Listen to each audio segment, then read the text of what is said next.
പുറയിൽ കുഴിച്ചിട്ടിരുന്നതായിരുന്നു. അത് അവർ മാന്തി എടുത്തു. ഇപ്പോൾ തലമുറയ്ക്ക് ഇതിനെപ്പറ്റിയൊന്നും അറിയില്ല. നമസ്കാരം, കൊട്ടാരക്കര മീഡിയയിലേക്ക് സ്വാഗതം. കൊട്ടാരക്കര പടിഞ്ഞാറ്റിൻകര മഹാദേവ ക്ഷേത്രത്തിലെ നവീകരണവുമായി ബന്ധപ്പെട്ട് പ്രവർത്തനങ്ങൾ നടക്കവേ 6 ചീനഭരണികൾ കണ്ടെത്തി. ദേവസ്വം മുറികളിലെ തെക്കേ അറ്റത്തുള്ള കന്നിമൂല ഭാഗത്തെ മുറിയിലെ സാധനങ്ങൾ മാറ്റവെയാണ് പുരാതന ചീനഭരണികൾ കണ്ടെത്തിയത്. ഇതിൽ 3 ഭരണികൾ മണ്ണിനിടയിൽ പകുതി ഭാഗം കുഴിച്ചിട്ട നിലയിലാണ് കണ്ടുകിട്ടിയത്. പുതുതലമുറയ്ക്ക് കൗതുക കാഴ്ചയായി മാറിയിരിക്കുകയാണ് ഈ ചീനഭരണികൾ.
ഓം നമഃശിവായ. കൊട്ടാരക്കര പടിഞ്ഞാറ്റിൻകര ശ്രീ മഹാദേവർ ക്ഷേത്രത്തിലെ കുറച്ചു കാലമായി നടന്നു വരുന്ന പുതിയ കമ്മിറ്റിയും 5 വർഷക്കാലമായൊരു കമ്മിറ്റിയും ഉപദേശസമിതിയും ദേവസ്വം കൂടി ചേർന്ന് ക്ഷേത്രത്തിൻ്റെ പുരോഗമനപരമായ കാര്യങ്ങളിൽ വളരെ ശ്രദ്ധ ചെലുത്തുകയും നവീകരണ പ്രവർത്തനങ്ങൾ ഒരുപാട് നടന്നുകൊണ്ടിരിക്കുന്നത് ഭക്തജനങ്ങളെ ബോധ്യപ്പെടുത്തേണ്ട കാര്യമില്ല, എല്ലാം ഒരു നേർക്കാഴ്ചയാണ്. അപ്പോൾ അതിൻ്റെ ഭാഗമായി ഈ അടുത്ത സമയത്ത് ദേവസ്വം ഓഫീസുകൾ നവീകരിക്കുന്നതിൻ്റെ ഭാഗമായി ദേവസ്വം മുറികളുടെ തെക്കേ അറ്റത്തുള്ള കന്നിമൂല മുറിയിൽ ഒരുപാട് സാധനങ്ങൾ കിടപ്പുണ്ടായിരുന്നു.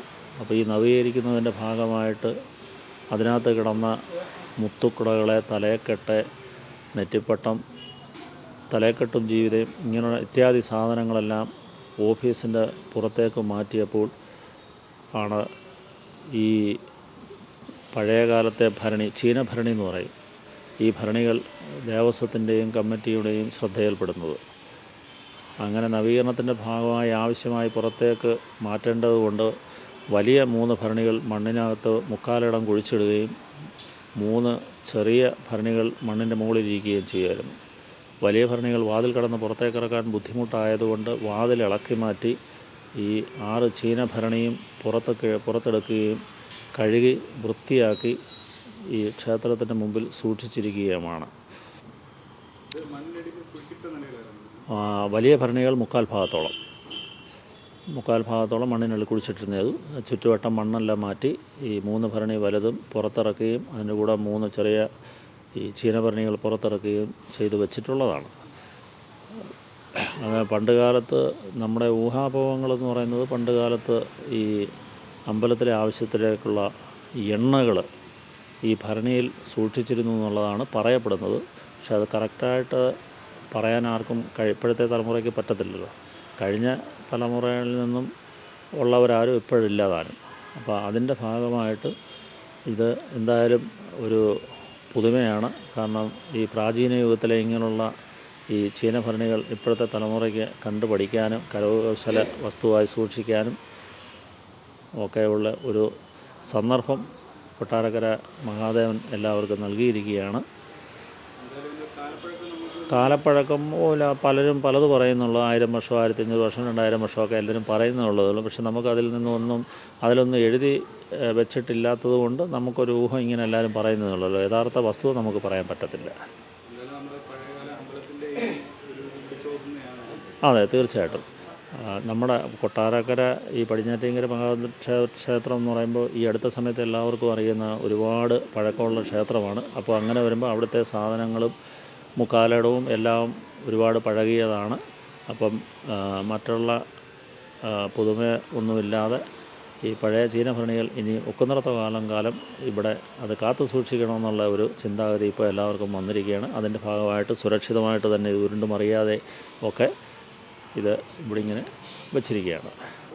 രാജഭരണമായിട്ട് ബന്ധപ്പെട്ടായിരിക്കണമല്ലോ. കാരണം എന്ന് പറയുമ്പോൾ അല്ലാതെ ജനായത്ത ഭരണം വന്നതിന് ശേഷം ഇങ്ങനെയുള്ള കാര്യങ്ങളൊന്നും അമ്പലങ്ങളിൽ കാണാറില്ലല്ലോ. രാജഭരണകാലത്ത് നമുക്ക് പത്മനാഭസ്വാമി ക്ഷേത്രത്തിലെ കഥകളൊക്കെ കേട്ടുള്ള നമുക്ക് ഇത് കാണുമ്പോൾ നമുക്ക് ആ സമാന രീതിയിൽ ചിന്തിക്കാൻ പറ്റത്തുള്ളല്ലോ. അപ്പോൾ അതുകൊണ്ട് എന്തായാലും രാജവംശകാലത്ത് ഉള്ള സാധനങ്ങളായിരിക്കും എന്നുള്ളത് നമുക്ക് 100% ഉറപ്പിക്കാവുന്നതാണ്. എന്തായാലും ഇപ്പം എല്ലാവർക്കും വേണ്ടി കാണാനും എടുക്കാനും ഒരുപാട് കുടുംബങ്ങൾ രാവിലെയും വൈകിട്ട് സന്ധ്യയ്ക്ക് ലൈറ്റും ഒക്കെ കിടക്കുമ്പോൾ എല്ലാവരും വന്ന് ഫോട്ടോ എടുക്കുകയും അങ്ങനെ എല്ലാവർക്കും ഒരു നല്ലൊരു പുതുമയായി തന്നെ തോന്നുന്നത്. പടിഞ്ഞാറ്റങ്കര അമ്പലത്തിൽ ദേവസ്വം സ്റ്റാള് നടത്തുന്ന വ്യക്തിയാണ്. അത് ഞാനിവിടെ കുറച്ച് നാളുകൾക്ക് ശേഷമാണ് അറിയുന്നത് ആ റൂമിൽ ഈ ഭരണി ഇരിക്കുന്ന കാര്യം. ആ റൂം അവർ ടൈലിടാനായിട്ട് വൃത്തിയാക്കാൻ ശ്രമിച്ചപ്പം അതുപോലെ ഭരണി എടുത്ത് അങ്ങനെയാണ് ഞാനിത് കാണുന്നത്. തറയിൽ കുഴിച്ചിട്ടിരുന്നതായിരുന്നു. അത് അവർ മാന്തി എടുത്ത് വെളിയിൽ കതക് എല്ലാം പൊളിച്ചെടുത്തതിന് ശേഷമാണ് വെളിയിലോട്ടെടുത്തത്. വെളിയിലോട്ടെടുത്ത് അവരിപ്പോൾ അത് തേച്ച് കഴുകി ഇപ്പോൾ അവിടെ കൗതുക വസ്തുവായിട്ട് വെച്ചിരിക്കുകയാണ്. പെയിൻ്റൊക്കെ അടിച്ച് ഇനി അത് നല്ലതാക്കി എടുക്കാനാണ് ശ്രമം. കണ്ടപ്പോൾ അത് നമുക്കൊരു വലിയൊരു മഹാത്ഭുതം പോലെ തോന്നി. കാരണം നമ്മളിത് അങ്ങനെയൊന്നും കണ്ടിട്ടില്ലല്ലോ. നമ്മളാദ്യമായിട്ട് കാണുകയല്ലേ. ഇത് പണ്ട് പുരാതനം തൊട്ട് ഇവിടെ കുഴിച്ചിട്ടുന്നതാണെന്നാണ് അറിവ്. നമുക്കാർക്കും ഇതൊന്നും ഇതിനെപ്പറ്റിയൊന്നും അറിയില്ല. നമ്മൾ തന്നെ ഇവിടെ വന്നതൊക്കെ ഞങ്ങൾക്ക് അറിയില്ലായിരുന്നു. ഇപ്പോൾ ഇത് കുഴിച്ചെടുത്ത സമയത്താണെന്ന് വലിയ ഒരു അത്ഭുതമായിട്ട് എനിക്ക് തോന്നിയത്. ഇത് ഇതിനകത്ത് തന്നെ ഇരുന്നയാണോ ഈ റൂമിനകത്ത്? സന്തോഷം തോന്നി. വളരെ പണ്ട് കാലത്തെ ഉള്ള ഇതാണ്. പക്ഷേ ഞങ്ങളൊന്നും കണ്ടിട്ടില്ല ഇത്. അത് രണ്ടൂന്നെണ്ണമൊക്കെ അതിൻ്റെ വക്കൊക്കെ പൊട്ടിയിട്ടുണ്ട്. എങ്കിലും വളരെ സന്തോഷം. പണ്ട് കാലത്തെ ഈ പുരാവസ്തുക്കളൊക്കെ ഇങ്ങനെ സൂക്ഷിക്കുന്നുണ്ടല്ലോ. ഇപ്പോൾ ഉള്ള തലമുറയ്ക്ക് ഇതിനെപ്പറ്റിയൊന്നും അറിയില്ല. അങ്ങനെ കാണാനെങ്കിലും ഉള്ളൊരവസരം അമ്പലത്തിൽ വന്നപ്പോൾ കിട്ടി. വളരെ സന്തോഷമുണ്ട്.